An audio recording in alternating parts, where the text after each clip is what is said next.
Luto po tayo today ng boneless bangus in salted egg. Bumuli po tayo ng isang malaking bangus na almost 1 kilo na pinaboneless natin sa palengke and then pinakat ko po sa 6 na piraso para sa aming pamilya.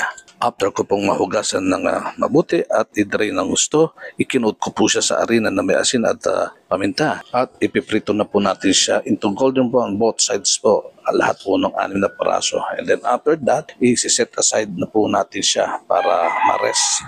At gawin na po natin ang salted egg sauce. Habang pinapainit po natin ang kawali, ilagay na po natin ang 1/4 ng butter para sabay pong matunaw at hindi masunog ang ating butter. After po niyan, ilagay po natin ang medium size na sibuyas na iniwan ng Jillian.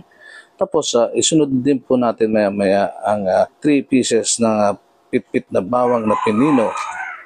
After 2 minutes of cooking, ilagay na po natin ang bawang na ating pinino. Tapos haluin po mabuti para maghalo ang lasa ng bawang at sibuyas at maluto ng pantay po. At igisa natin siya for about 3 minutes para medyo luto na po ang bawang at sibuyas. By the way, gumamit po ako dito ng 4 na perasong itlog na pula. Kinuha ko lang po yung gitna, yung pula. At ayan na po, ilagay natin, taluin natin sa bawang at sibuyas. Igisa po natin siya for about mga 3 minutes.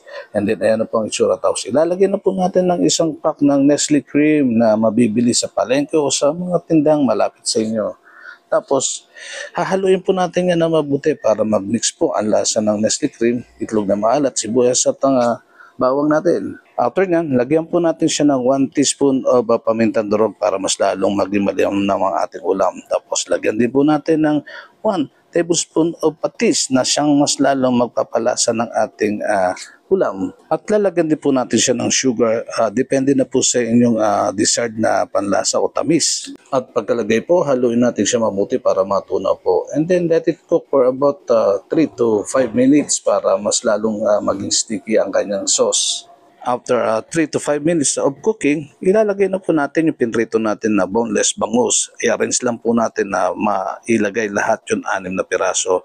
And then, sa ibabaw po nito, lagyan po natin siya ng sauce ng salted egg to make it more delicious and malasa po. So, hayaan po natin siyang maluto for another about 5 minutes. And then, ilagay na po natin ang 2 o 3 pirasong siling sigang na siyang magdadagdag ng konting anghang sa ating boneless salted egg bangus. At ito na po, luto ng ating boneless bangus in salted egg. This is another recipe for fish dishes. Thank you for watching.